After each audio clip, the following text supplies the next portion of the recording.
Good evening.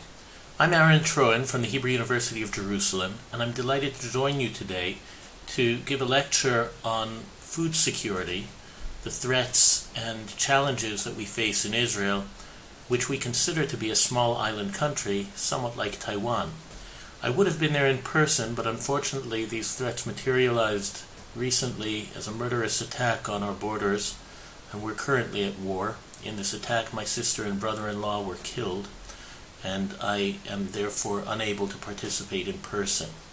I hope the lecture will stimulate some thought and interest, and I will look forward to fielding questions by email and hopefully be able to visit Taiwan and see you in person sometime soon. In 2015, Yuval Noah Harari, an Israeli historian and public intellectual, published a book called Homo Deus, Man is God. And in its introduction, he wrote that humankind has essentially done away with the historic scourges of plague, hunger, and war. However, since then, man-made and natural catastrophes, including the COVID pandemic, the war in Ukraine, and the so-called syndemics, simultaneous pandemics of COVID and obesity, the climate change crisis, and severe geopolitical instability, clearly all grave threats to human welfare and security, have raised complex and vexing questions of the vulnerability of local, national, and international food supplies.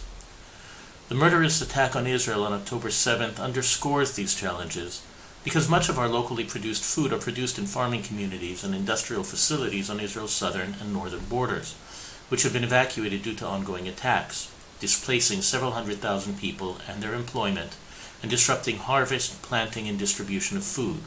Livelihoods have been disrupted with more than 100,000 people out of work, and the reserves have been mobilized, including almost half of our student body, severely disrupting normal economic activity. These examples underscore the urgency of addressing the complex and multifaceted nature of securing the food supply and reforming our methods of food production and distribution so that our food systems become healthier, more equitable, sustainable, and resilient. Before delving into a more detailed description of the Israeli food system and its challenges at the level of household and national food security, I'd like to point out some of the similarities of Taiwan and Israel. Taiwan and Israel both have large population densities and small land masses. The population of Israel is about 10 million people. The population of Taiwan is roughly 2.5 times that of Israel. Both are wealthy, high-income countries. The real GDP of Taiwan is significantly higher than that of Israel, but if you look at the real GDP per capita, the income is rather similar, above $40,000 for each. Israel has a relatively higher Gini index, or economic inequality, compared to Taiwan. I don't know how the religious or ethnic composition of Taiwan translates into your local politics, but in Israel we have a large Jewish majority, a small Muslim minority, and there are ethnic and religious tensions between the two communities. The life expectancy in Israel is high. Our climate is Mediterranean arid compared to your tropical climate. And when we look at our ability to produce food for our large population compared to our size, then between 20 and 40% of our energy calorie resources are derived from local production in Israel, and that's comparable to the 30% estimated food self-sufficiency of Taiwan. In other words, we need to import, each of us, between 60 or 70 to 80% of our energy and food requirements. Having said that, our per capita energy supply is high. It's more than the 2,000 or 2,500 kilocalories needed per day for women and men respectively. And despite that, our food security ratios are quite different. We have about 8% of Taiwanese are food insecure, and double that, 16% of Israelis are food insecure, although in absolute numbers, in Taiwan 1.8 million people and in Israel 1.6 million people, the numbers are similar in terms of those people who find it difficult to provide for food. One intriguing feature which is different between Taiwan and Israel is that the Taiwanese population is relatively stable. You can see the population structure with a diminishing young population in Taiwan and an aging population. whereas in Israel there is a very large fertility rate and a high population of children. Population growth in Israel is projected to put pressure on our environment and on our food supply in future. Now, while Taiwan is obviously an island, the question is, why does Israel consider itself an island in terms of its food security and food production? Both Israel and Taiwan face significant geopolitical strategic challenges that could threaten their food supply in the event of hostilities. Israel is surrounded by Arab and Muslim countries with very large populations that are fundamentally hostile to Israel, despite peace treaties with many of them. Both Israel and Taiwan are considerable geopolitical interests to competing world powers, including USA, Russia, and China. And Israel confronts persistent internal political divides, national, ethnic, and socioeconomic challenges, and contested international legitimacy. As such, food security is a matter of both human security and of vital national interest. But any nation's population's access to sufficient, safe, and nutritious food has been a core state interest since time immemorial. In the Bible, Joseph rose to power after resolving Egypt's food shortages as early as perhaps the Zhou dynasty. Numerous Chinese emperors lost the mandate of heaven or the right to rule when they failed to address famines. During the Cold War, the United States made more strategic decisions to launch food for peace programs, which provided easier access to food, mostly to its allies. All of these instances show a simple truth, that access to food and national security are tightly connected. This was recently underscored by the Norwegian Nobel Committee that awarded the 2020 Nobel Peace Prize to the World Food Program for its efforts to combat hunger. The committee also drew a clear connection between hunger, war, and peace, adding that the World Food Program should be commended for bettering conditions for peace in conflict-affected areas and acting as a driving force in efforts to prevent the use of hunger as a weapon of war and conflict. But what do we mean by food security? Until very recently, food has disappeared as a security question, at least for policymakers in the developed world. Beginning in the 18th century, agricultural advances made hunger in the West a matter of distribution rather than that of availability, and since then it's become increasingly rare. Though war times led to food rationing, and in rare cases famines such as in Holland in 1944 and 1945, famine on a large scale generally didn't touch the West. Meanwhile, large international corporations such as Nestle, Unilever, Cargill, and Olam International solidified the centuries-old evolution of global food supply chains. To many Westerners, hunger remained a concern, but it was now occurring in other countries, or only among societies most underprivileged. In other words, it became a humanitarian problem. Perhaps signifying the decline in the issue's importance, hunger was replaced by the somewhat aloof phrase, food security. When the term appeared in the 1974 UN report of the World Food Conference, it originally referred to the availability of food through agricultural production and trade. Food security was only one of the several conditions required for the Universal Declaration on the Eradication of Hunger and Malnutrition, that solemnly proclaimed that every man, woman, and child has the inalienable right to be free from hunger and malnutrition in order to develop fully and maintain their physical and mental faculties. Accordingly, the eradication of hunger is a common objective of all the countries of the international community. However, by the 1980s, the emphasis shifted from hunger to food security, which was understood as availability, and then to the view that physical and economic access to food, rather than limited food supply, were the primarily limiting factors underlying hunger. Eventually, in 1996, the World Food Summit, the FAO adopted a definition of food security that does not explicitly mention hunger, stating instead that food security exists when all people at all times have physical, social, and economic access to sufficient, safe, and nutritious food, which meets their dietary needs and food preferences for an active and healthy life. According to this complicated definition, which is difficult to measure, the absence of these conditions is called food insecurity, a situation that exists when people lack secure access to sufficient amounts of safe and nutritious food for normal growth and development and an active and healthy life. However, by the turn of this century, the term hunger returns in SDG Goal 2, in which it states, by 2030, the world should end hunger and ensure access by all people, in particular the poor and people in vulnerable situation, including infants, to safe, nutritious, and sufficient food year all round. In other words, bringing hunger, this morally loaded and important humanitarian problem, back into focus. The way in which we use these terms really frames the type of science and measurement that we are going to conduct, and the way in which we imagine the realm of solutions to this overall complicated problem. When we talk about hunger, we mean the individual level physiological condition, that uneasy or painful sensation that may be the result of food insecurity, and that turns into famine when a population experiences prolonged hunger.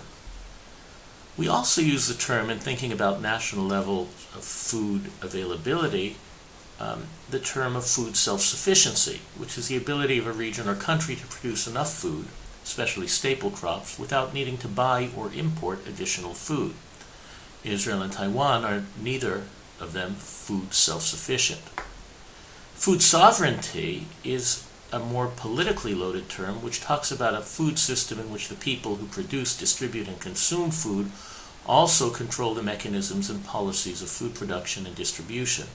This is really a contest to the global food system and the multinational corporations, which are viewed as a form of colonialism and interference in individual, indigenous, and rural people's rights, those people who produce food in lower income countries.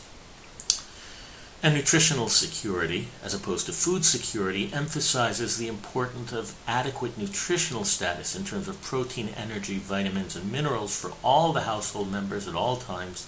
In other words, the adequate quality of the food for health and well-being, and not only the quantity of calories and energy supplied for a minimal subsistence level. Depending on how you conceive of food security, it raises a whole variety of different clashing agendas and discourses. For example, there's a discourse on climate and sustainability in which global food security is perceived to be threatened by climate change as one of the most important challenges in the 21st century, so that we can supply sufficient food for the growing population while sustaining the already stressed environment. We know that the temperature rise overall is going to affect the viability of crops, the availability of water, and all sorts of environmental conditions which will threaten our ability to produce food for the world. Thinking of food systems, this would involve loss of rural livelihoods and income, loss of marine and coastal ecosystems due to rising sea levels and livelihoods related to them, the loss of terrestrial and inland water ecosystems due to water degradation and contamination, and the food insecurity and breakdown of the food systems overall as a result. Climate discourse in this context can also be framed in terms of a crisis, or crisis discourse, which looks at food security through both an international relations and a local national security lens. The concept of food security was coined and associated with food production and a global crisis of war, climate disasters, economic crises, etc. But it's not only an issue of supply. We know, according to Amartya Sen, Nobel Prize laureate, that the majority of cases of widespread famine-related deaths since World War II, food was available within the famine-affected area. People don't die for want of food, but rather for entitlement or access to it, economic access usually. One of the most enduring misconceptions about hunger, therefore, is that it is primarily the result of the deficit in global food production, even though we are concerned about that in the climate context and sustainability context for the future. The range of solutions needed to balance economic, national security, and stakeholder perspectives that often involve clashes between countries and between different stakeholders within countries in the government, the food industry, agricultural, and civil society sectors can be very complex. If we talk about nutritional insecurity discourse, we focus on food poverty, on the household and individual experience of hunger, which is often related to access to food, and poses the question of whether food itself is a right. If it is a right, as the UN posited in the 1970s, how do we respond in the face of food insecurity of people who can't procure enough food both as a moral and as a practical matter. For example, if we think about civil society, should NGOs provide the response, food banks and pantries and charitable distribution of rescued food, which may have an environmentally or climate positive effect of reducing food waste and limiting our reliance on new food production that would otherwise go and get lost.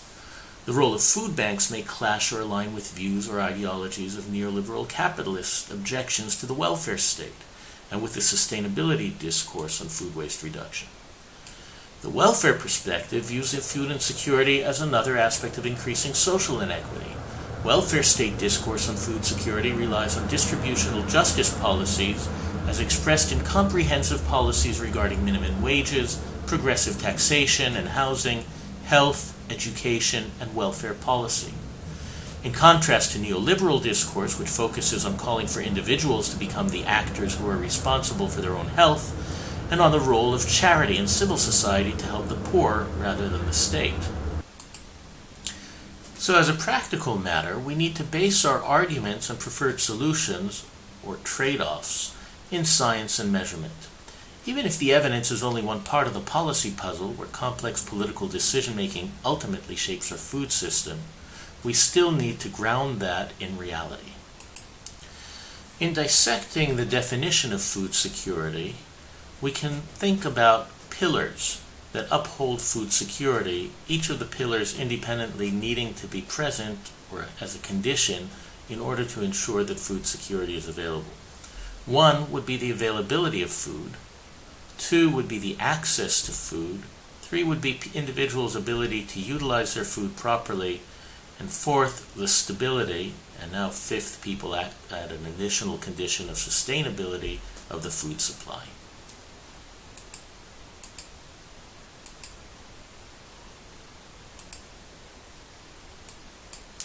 Availability deals with the supply side of the food security determined by food production, stock levels, and net trade on the global and national level.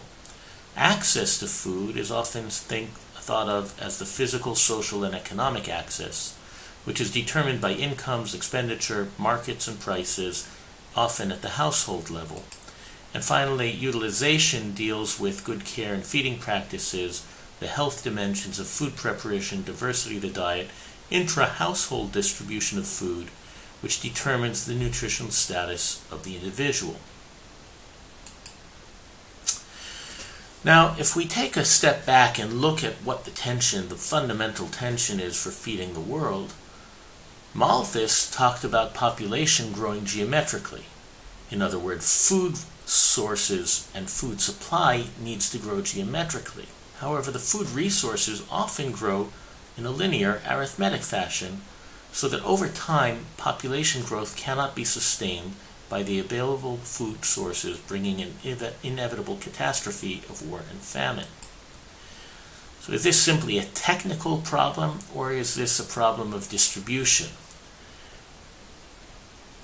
Does it run deeper?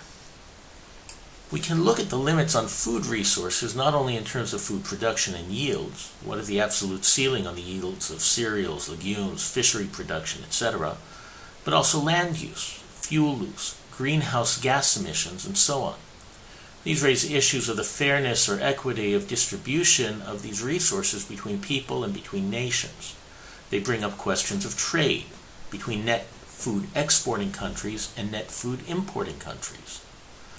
This touches on issues of fairness in who earns the most in the value chain if we treat food as a commodity rather than as something which ought to be a basic human right.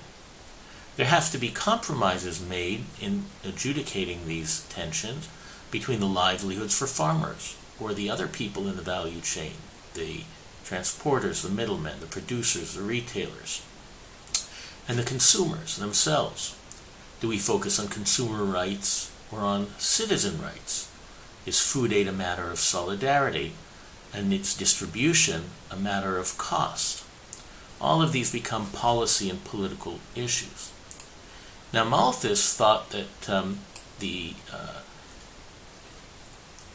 food was the inevitable catastrophe of population growth was going to yield an inevitable catastrophe at some point in the future, even though improvements in agriculture, even before Malthus's time, led to increased food supply.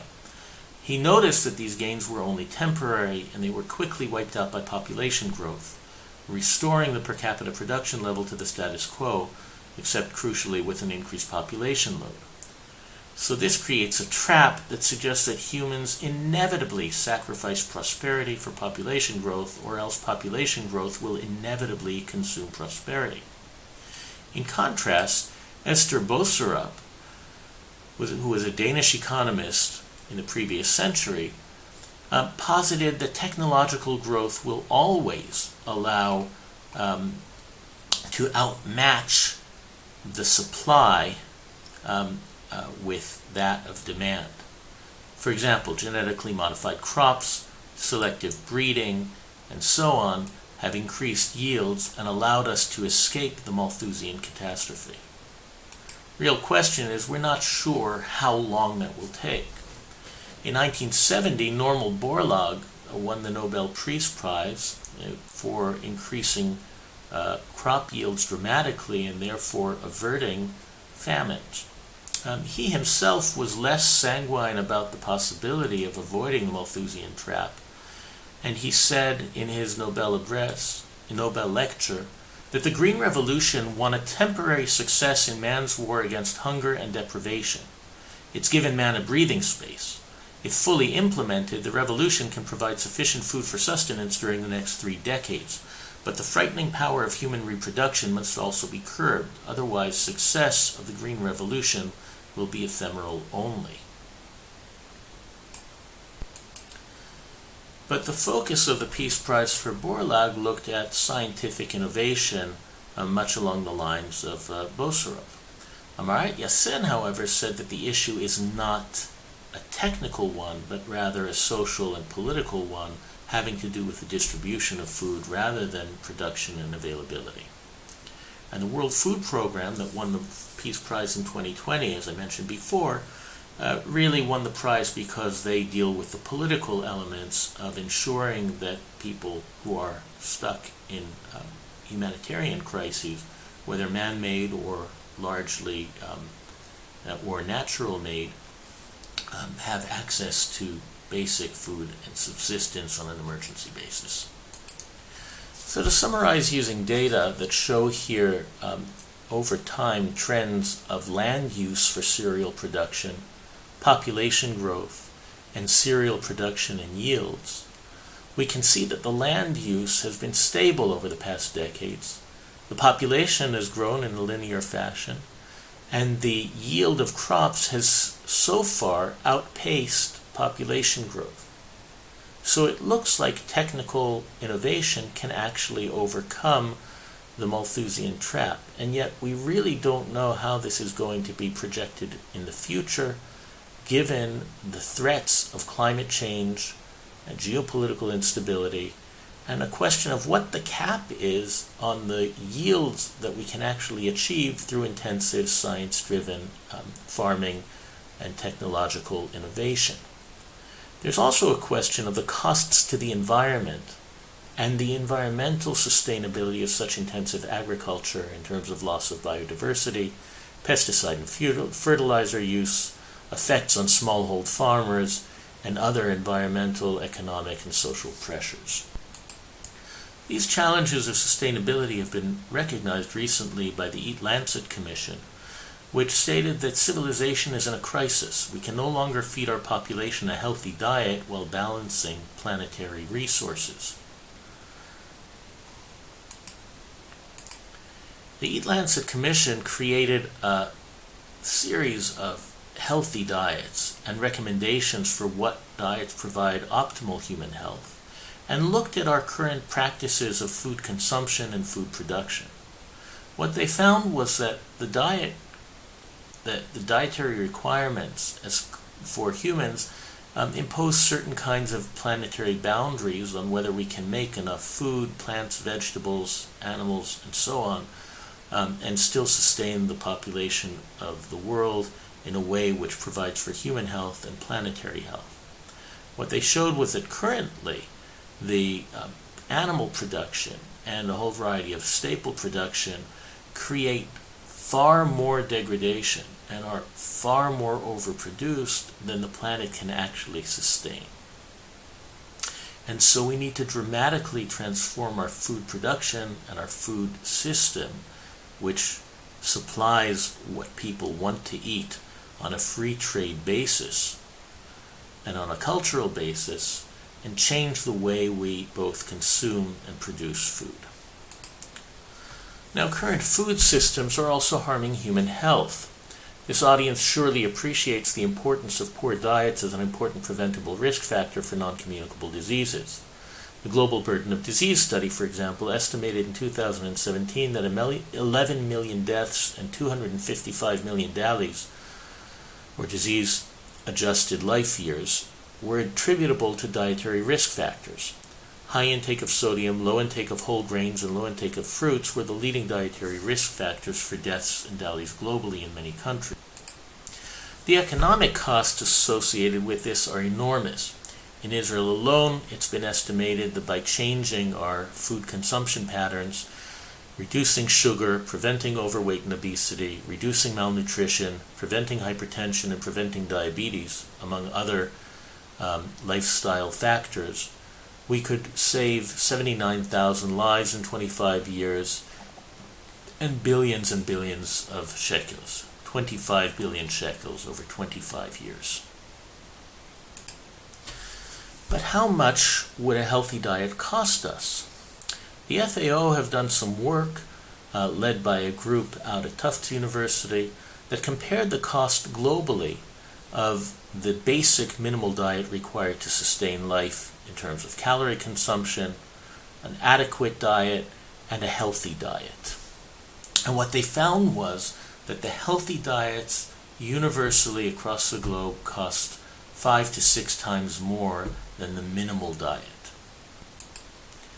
Using this kind of logic, they define unaffordability as the cost of the diet that exceeds 63% of total expenditures, which is a proportion of food expenditure for the bottom consumer segment in low-income countries that reserve 37% of their money, their income, for non-food expenditures. In all, the estimate is that 3 billion people globally cannot afford the least cost form of healthy diets, and more than 1.5 billion people cannot afford a nutrient-adequate diet.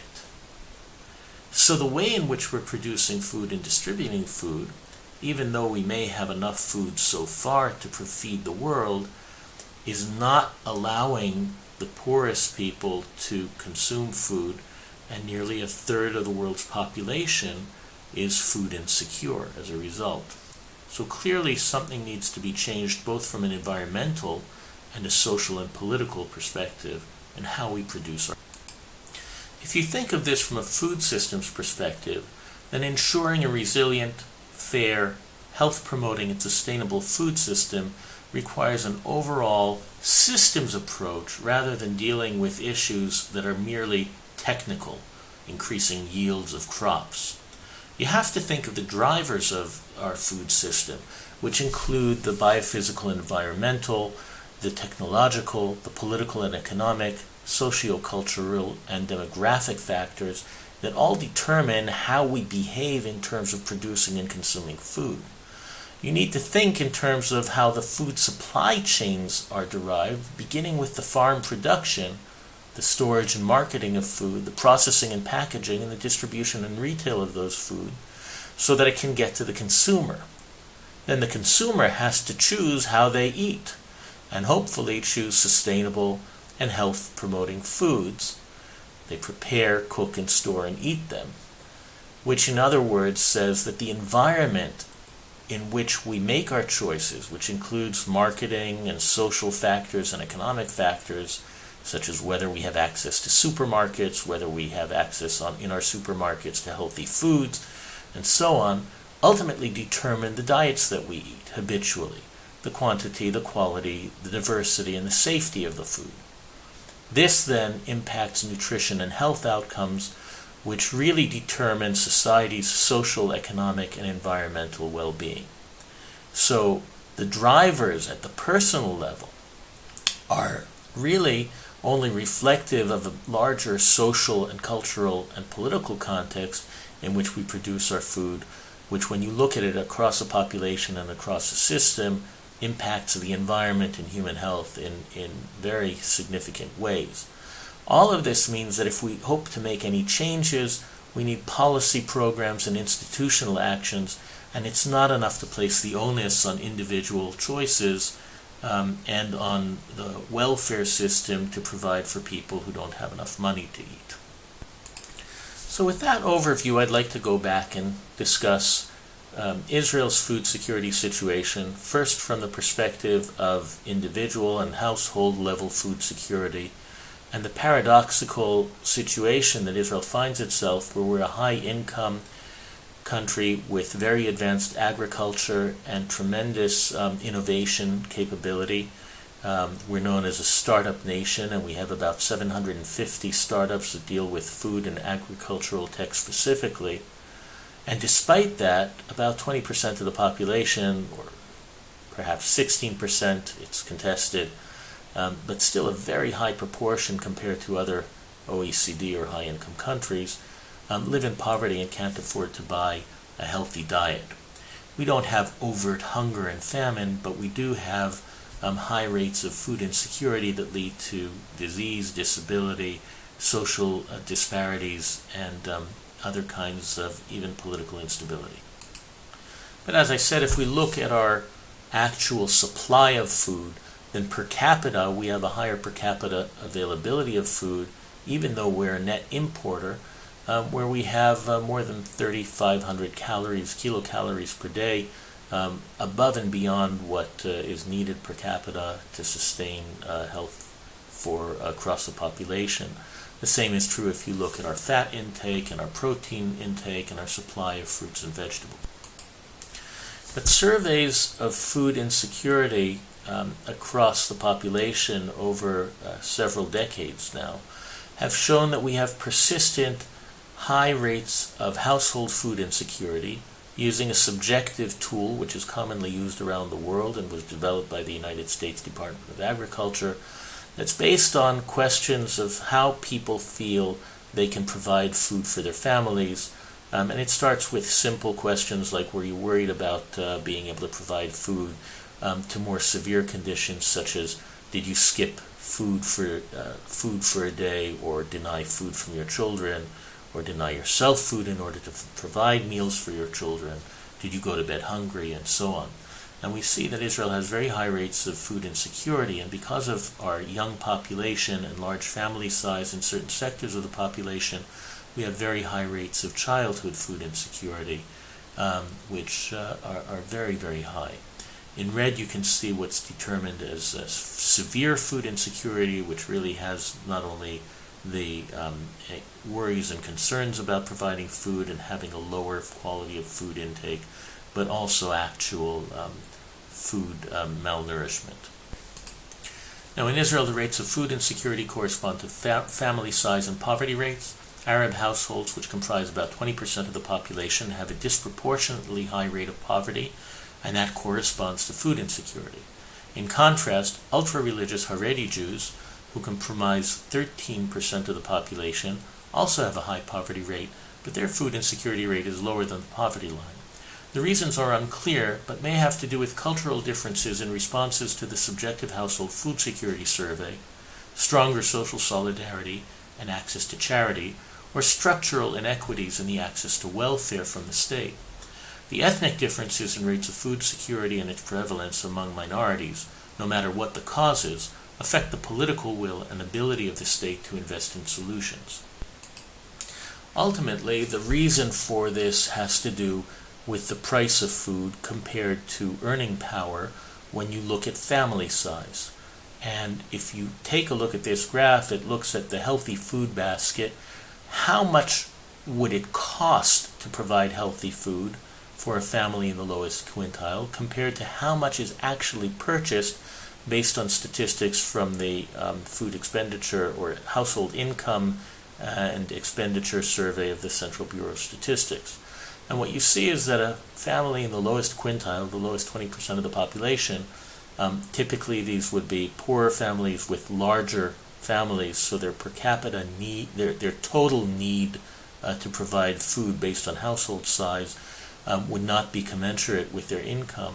They'd need to expend 65% of their income on food in order to eat healthy, but in fact they spend about 42%, and that very large gap results in health disparities. Essentially what happens is that they give up fruits and vegetables, which are expensive, and meat and dairy, which are relatively expensive, compared to cheap ultra-processed food, which is high in energy density and calories, but low in nutritional quality. And this results in a much higher rate of disease, non-communicable chronic disease, than you would expect in the general population. If you look at the odds ratio for having hyperlipidemia, diabetes, heart disease, or hypertension, if you live in a food insecure household, you're 2.5% more likely to have hyperlipidemia, 1.82 times more likely to have diabetes, 4.65 times more likely to have heart disease, and 3.06 times more likely to have hypertension than if you were food secure. So Israel has a persistent problem with food security, and this was tested and put to the stress test of COVID-19. Both the agricultural production systems were challenged, and panic buying led to lack of food in the stores, and the closures that were imposed, lockdowns due to the pandemic, meant that labor and logistical needs of agriculture couldn't be met. The food and restaurant and hospitality and tourism businesses shut down, and so there was a shift in supply and demand of food, and a lot of agricultural produce went to waste at the same time as there were long lines for people trying to provide food in the supermarkets, and many people were unemployed and didn't have money to buy food, so there was an increase in the rates of food insecurity, all at the same time. This was a worldwide phenomenon, as you can see from reports in the Wall Street Journal and the New York Times. I don't know how that Taiwan was affected, but it was generally prevalent around the world that food supply chains were disrupted, people's economic situation suffered, and as a result, poverty increased and access to food decreased. This slide shows the rates of unemployment at different points during the pandemic, the early pandemic in Israel, in different sectors, and they were differentially felt.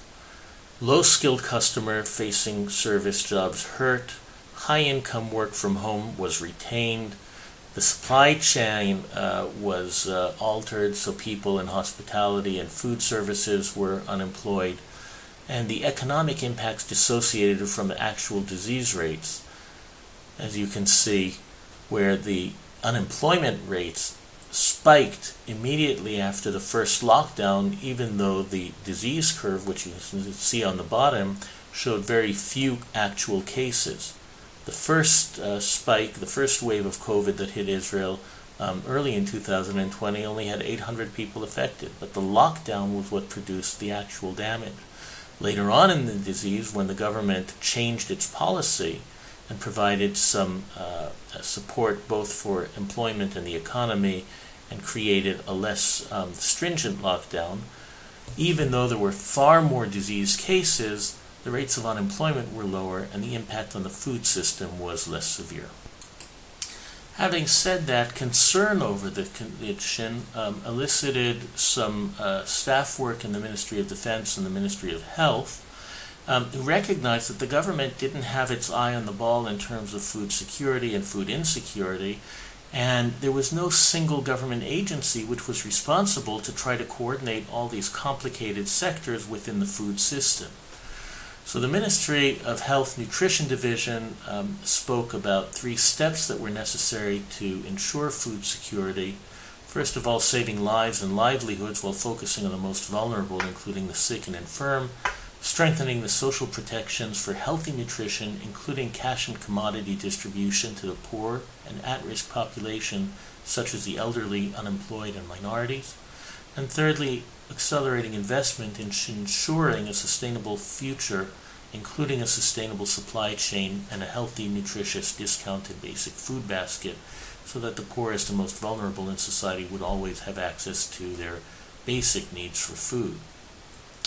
There were discussions with the National Emergency Authority, and they came up with some additional plans and goals that included the need to try to start monitoring the situation and providing data which would allow for planning of distribution and planning by local authorities and communities to maintain the food supply chain, support employment, and engage volunteers to strengthen national resilience. The Emergency Management Authority actually presented this in the Israeli parliament and talked about a scenario where instead of having an immediate disruption, major disruption of some kind of national catastrophe, there would be a condition that would create a creeping harm to the community and the economy, which would then project a significant rise in demand for food aid.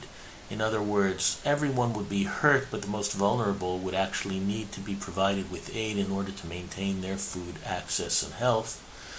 And that in thinking about this scenario, it wouldn't be a short-term change, but this could be a long-term downturn that would affect people over time. And they said we needed a national response plan shared by the central government and local governments, municipalities, integrating all sectors, the public, the business sector, NGOs and volunteers, to build the capacity to measure and monitor the needs arising from the gap between diminished economic capacity and the national ability to provide aid to those in need.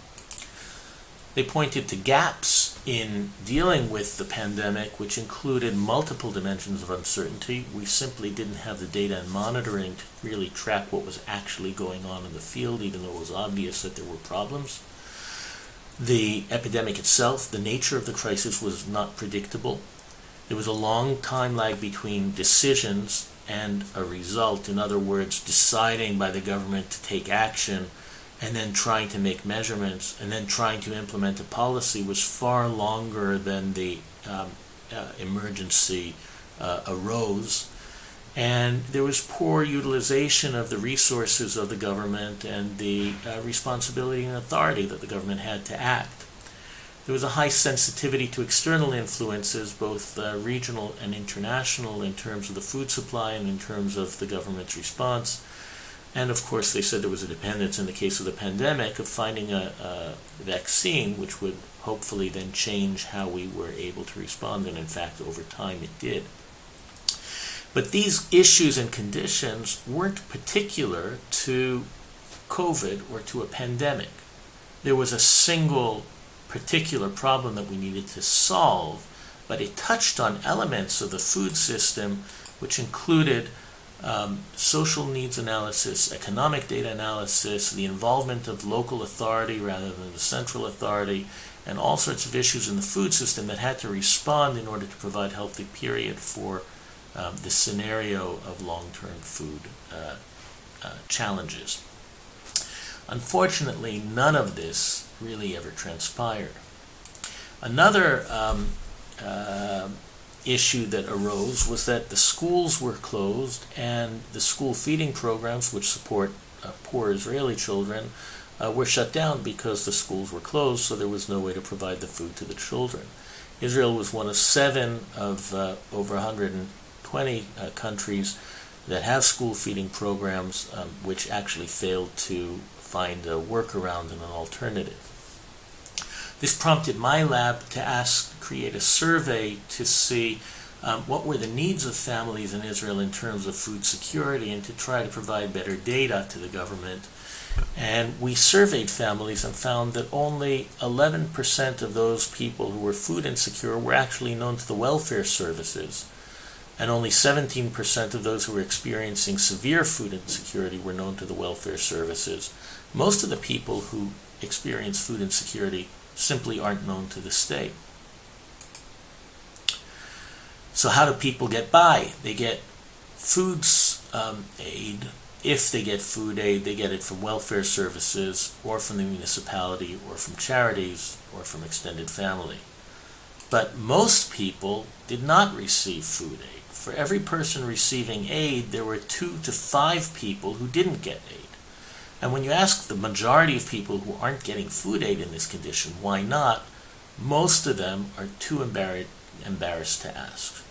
Being food insecure and hungry, not being able to provide for one's family, is socially looked down upon and feels terrible. It's a source of shame and a source of stigma. 30%, 1/3 of the people who didn't get aid said they didn't know how to ask. About 15% asked for help but were rejected. And so there's a real problem providing food aid and access to those who are vulnerable and need food. Israel doesn't have a good system set up to provide food aid and welfare, other than charity. And the charitable food banks are inadequate, as we can see, when not enough people are getting assistance. We did another series of surveys with a group from Washington University of St. Louis, a binational comparative study, and here are the data for Israel, showing that the rates of food insecurity in black and in the dotted gray lines above overall fluctuated from about 16% at the beginning of the pandemic or before the pandemic, jumping during that peak of unemployment in the early pandemic with the severe lockdowns to over 22%, and then decreasing again back to about 16% by the middle of June 21, a year and a half after the pandemic started and we had learned how to deal with it. And this was even before the Omicron wave.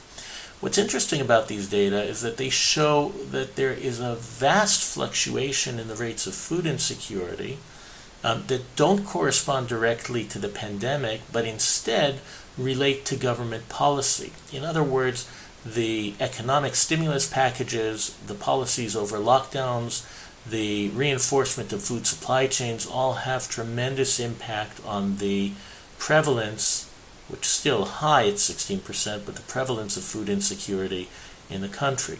So governments have the ability to influence food insecurity by taking decisions and improving the way in which we handle this at a food system level, whether it's intentional or, in this case, it was largely unintentional because the economic stimulus packages weren't directed to food per se.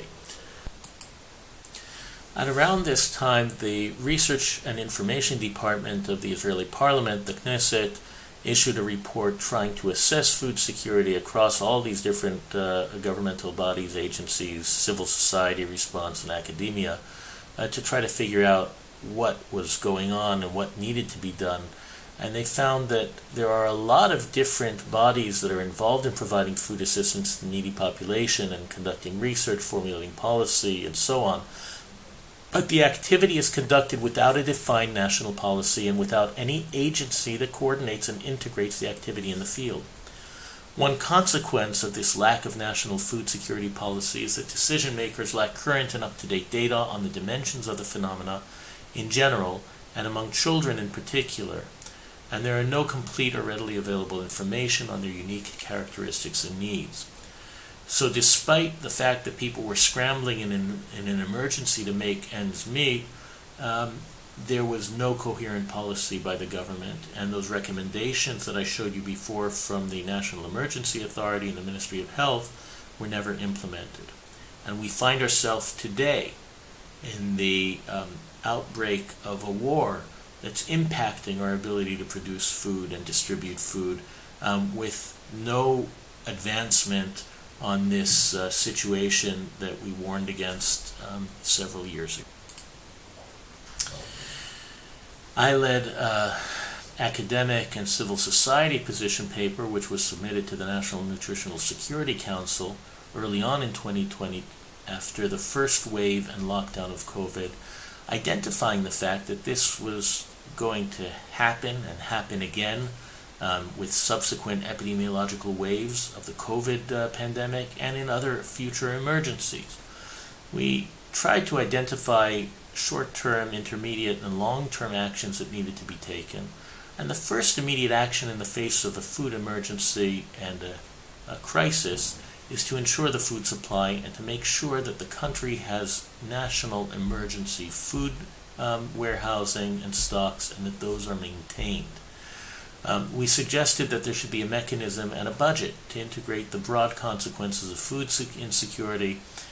We needed to support physical and economic access to healthy food, make sure that food is distributed to those who can't access it physically, and that a cash equivalent is provided to all the people who are in need for any reason. And we thought we needed to strengthen and direct the capacity to supply food from local agriculture in the face of challenges to the international global food trade and supply chains. In the intermediate action, we said we needed to start collecting data and create a monitoring system to look at nutritional risk and the need of emergency assistance among the population. We needed to enact mandatory food fortification to prevent nutritional deficiencies, which Israel doesn't do yet.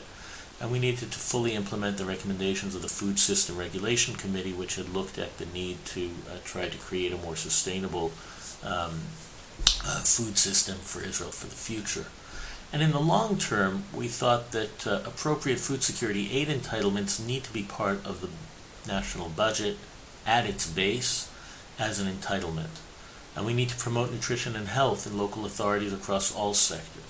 We need to budget for formative and evaluative research for food security policy in both normal times and emergency crisis management. And we need to build professional capacity in nutrition experts and integrate them vertically and horizontally within the public center. So again, these recommendations were made 3 years ago, and they point to the complexity of trying to do this from a policy basis, not only in terms of ideology, but the basic fact that it's going to cost money to take all these actions, and people will have to say this is a priority compared to all sorts of other competing needs in the state budget. For the last part of my talk, I'd like to zoom out now and talk a little bit about the agricultural production and the macroeconomic indicators of food insecurity and the challenges that we face in food supply for Israel. When you look at the trends for global food prices and the food price index in real terms, there have been a series of peaks in the past decade or so, with the recession in 2008 and then again in 2011 and 12, which caused food prices to spike considerably. And then again in the COVID period, from 2020 to 2022, rising very, very high and very, very rapidly. The last year has seen a slight reduction, although the food price index remains very high, and there's no clear indication of where we're going from here, with a great deal of concern of the impact of geopolitical instability, including the war in Ukraine and its continuation, and the continuing contest between superpowers and climate change, and that capacity to maintain very high levels of food, which put the world's most vulnerable population, as we said, nearly a third of the world's population, at significant risk. Now, we've said that Israel is relatively secure in terms of its abundance of food at present, but that doesn't really look at the whole picture. Because if you look at availability and affordability of food overall, most people in Israel, 80% can afford food, and there's certainly sufficient food to go around if you can afford it, and the quality of the safety of the food is quite high.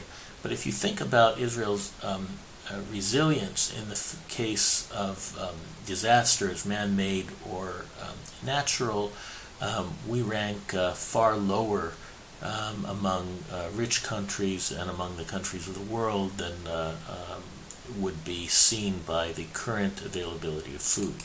And if we go back to the price index, the spiking food prices in Israel have gone up much higher than in the OECD and are currently maintaining high levels, and given the past events have gone up even higher. And we already have a very high rate of food insecurity due to economic concerns. Now, one reason for this, of course, is that we're an island state and that we need to import much of our food. We import about 60% of our calories. We produce most of our fresh produce, dairy, eggs, and poultry. But the dairy, eggs, and poultry, our meat and dairy production, are fed grain, which is imported. So if you calculate the number of calories that we actually consume and what their sources are, then instead of 60%, we import about 80% of our calories. That means we're only producing about 20% of our food. Fresh fruits and vegetables are very important and health promoting, and perhaps we should be eating less meat as our source of calories. It's wasteful and bad for the environment.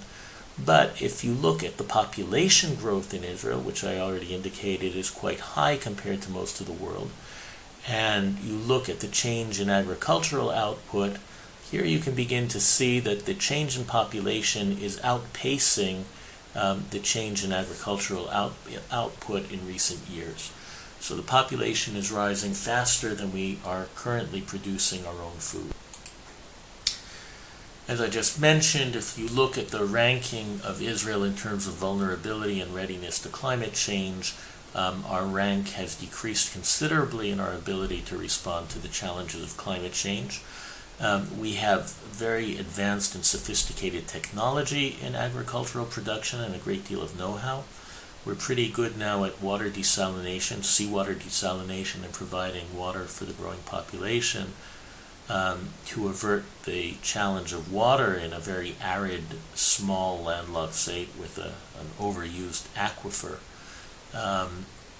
But having said that, we are in the Middle East in the midst of a climate change hotspot where the rise in temperature is going faster than the average of the world, and we can expect increasing extreme weather conditions and increasing droughts over time compared to other places. And if we were to import food, remember we called ourselves an island in the middle of the Middle East, and we were to try to bring in, say, tomatoes from Turkey and Jordan and other fresh produce, they have a less sophisticated agricultural system. It's much more labor intensive and less technology driven, and they are far more vulnerable to the climate change which is going to hit them as well, meaning that in terms of climate vulnerability, we don't have good sources of food to import to replace the lower production ability compared to the population that we can expect. And that's even without considering the geopolitical issues of potential hostility and vulnerability to the diplomatic desire in countries that might become hostile as they are today.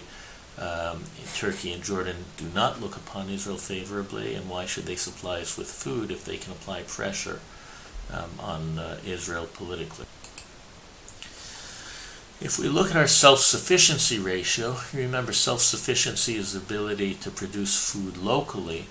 The ratio is the local production divided by the amount of local production plus imports minus the exports of those foods. We produce enough potatoes, starches, vegetables, and fruit today to meet most of our needs. We can say the same for dairy, meat, poultry, and eggs. However, as I mentioned, those depend on imported cereals, so these numbers are not really representative of the true production capability. But if you look at our needs for legumes, fats and oils, nuts and seeds, fish, cereals, and sugar sweeteners and honey, we really don't have enough to provide for ourselves. And in terms of agricultural production, we are already over-reliant on imports. If you look at the projections from current rates to the rate of consumption of fruit and vegetable production, available arable land, and water consumption in the year 2050, so about 25 years from now, we can see that we're going to nearly double our need for fruits and vegetables.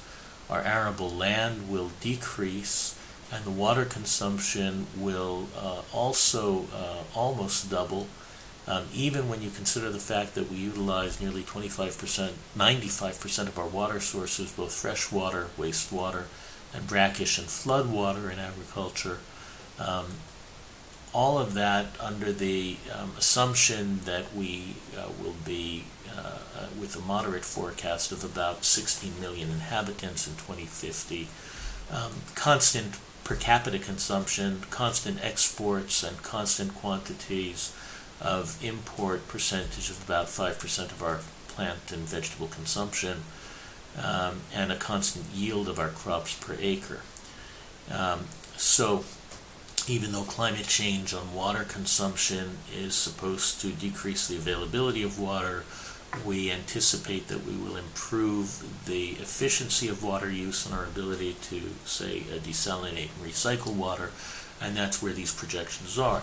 As you can imagine, they're not necessarily perfect, but they give a ballpark sense of the fact that we are going to have a tremendous demand and pressure on our food production system in the coming years if we don't, and certainly we'll be in a crisis if we don't prepare in advance to deal with that. Another pressure on our future agricultural production is the reduction in the number of people who are employed in farming. In some respects, the reduced numbers indicate an increased efficiency in the use of technology, but the average age of an Israeli farmer is about 65, and the new generation are not going into farming. This is known as a worldwide problem, but if we don't keep our farms open, there won't be someone who will be able to both hold the land and keep it productive, and that land will then be reduced from our inventory of arable land, and there won't be people who have the know-how and the both scientific, technological, and practical ability to continue to grow food at a high level with high yields in a sophisticated manner that we're going to need. So there are some serious changes. Even the natural pressures of climate change on Israeli agriculture in the future, with anticipation of lower quality and quantity of plant agriculture, increased water consumption, if only due to transpiration and higher temperatures, change in the quality and mix of irrigation water. We'll need to use more recycled wastewater because the population will grow, and that impacts the yield and the quality of the food we produce. Increased soil erosion and depletion due to the intensive farming, increased indirect risks of climate change and extreme weather events, which should reduce yields more, and an increase in the scope of pests and disease agents that are adapted to the new conditions, which also increase the risk of invasive species and new kinds of pests. In other words, the pressures on agriculture and plant production are only going to increase, and one can describe a similar scenario for the animal production as well. So you might say we want to import our food, but if you look at the major crops, potatoes, tomatoes, dairy products, sesame, wheat, chickpeas, rice, maize, oil, almonds, and so on, the global supply chains which have made food such an efficient and effective commodity and have safely produced a lot of food for the growing world population have been done at scale across a small number of countries, so that the available commodities are really controlled by a handful of places which may be vulnerable to climate change themselves, and from a geopolitical perspective may have very long distances to transport the food, increasing costs and reducing the viability of imports for a small country in the Middle East like Israel. And so in fact our choices of food sources and diversification are not a simple slam dunk kind of consideration. And it's not obvious that we'll be able to replace all of the food that we need to grow through imports with ease and flexibility. Now, this would have been true just by looking at that kind of analysis, but if you take into consideration the growing political instability in the world Even before the current attack on Israel, the war in Ukraine certainly caused a decrease in the available of exported grain, which then caused many of the grain-producing countries to close down and not provide food for export, to increase prices, and it increases a global competition with reduced supply and increased demand, raising prices and making the poorer countries more vulnerable to the rising economic costs of providing for their populations.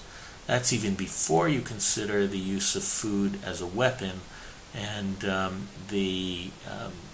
all of this has focused the international security community and international global humanitarian community on thinking about how we should try to cope with protecting free trade, avoiding the weaponization of food, and diversifying the sources of food in our supply chains, which may have economic costs. It may raise the price of food, but make the systems more resilient and less vulnerable to single chokeholds and harms to dominant supply chains.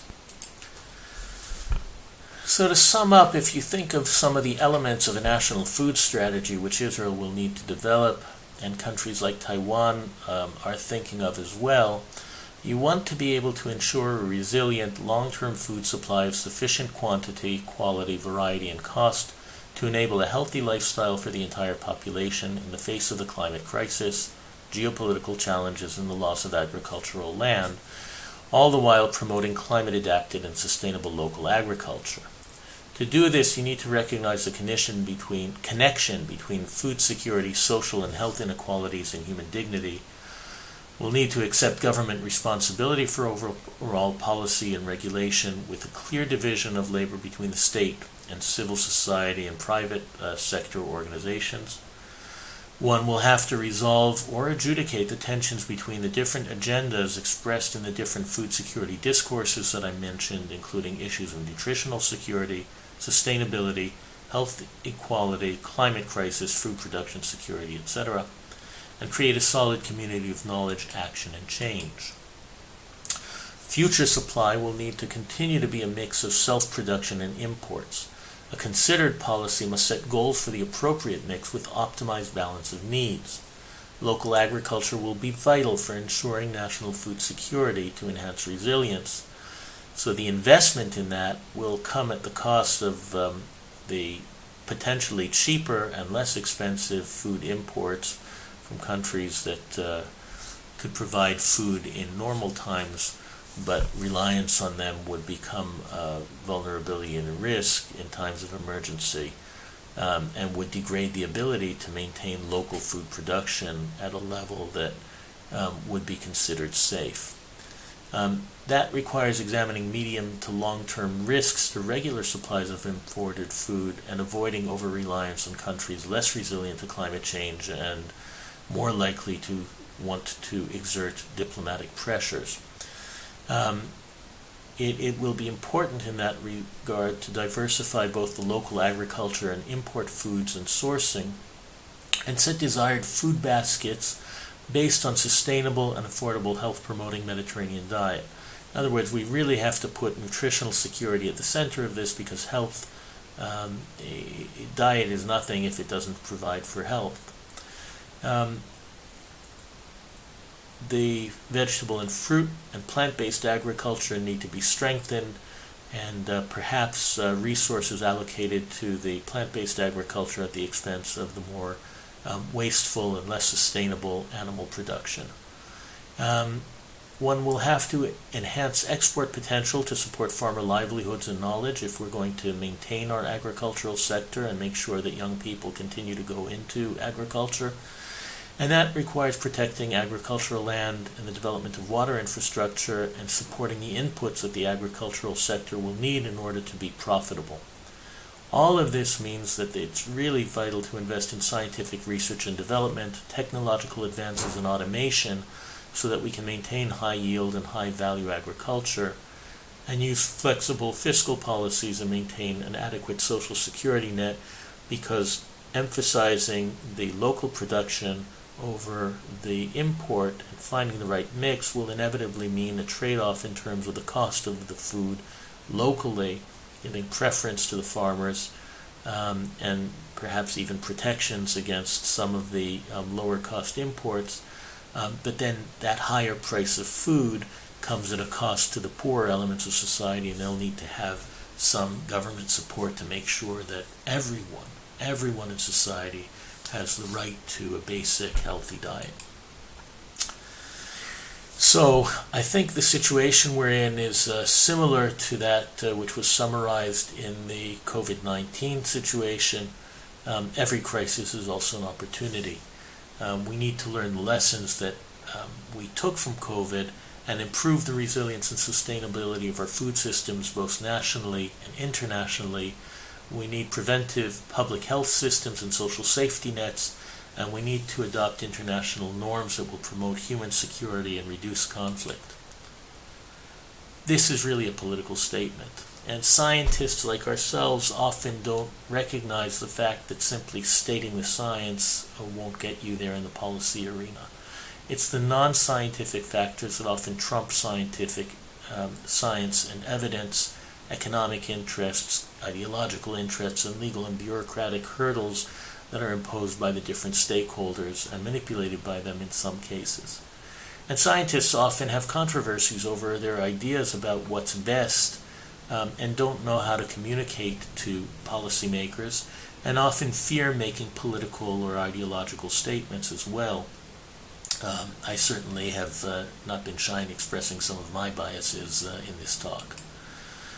If we're ever going to bridge the science policy gap and get action on providing and creating a sustainable food system, we need to understand the policy processes. We need to make controversy constructive and actually focus on agreements, explain why we have questions, and use organizations that carry weight and international collaborations, including, for example, between Israel and Taiwan, to try to show that we have needs and solutions that we can agree upon and we can advance with the politicians. That requires communicating effectively, creating coalitions, and it requires each of us to be involved and persistent, because it takes time, in order to make change.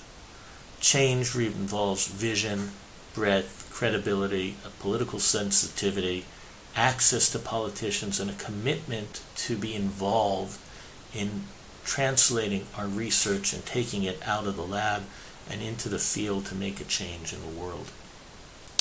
That's all I have time for today. I'm going to end with thanks for your attention.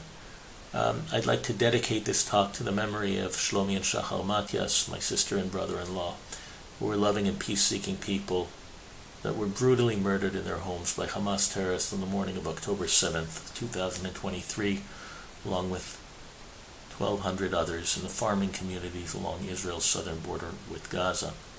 I hope that the commitment of scientists around the globe to enhance food security, health, and human welfare will in some small way contribute to a shared commitment to pursue peace and security rooted in a hopeful vision of a common human destiny furthered by reason and science. With that, I'll thank you and invite any questions that arose from the talk or points that I need to clarify. It's not easy to record a talk to an audience far away and to try to elicit a one-sided conversation. So please feel free to write me at aaron.troen@mail.huji.ac.il, and I will do my best to respond to any questions that arise. Thank you for the opportunity to speak to you today, and I hope I'll be able to visit you in the future when this crisis is over.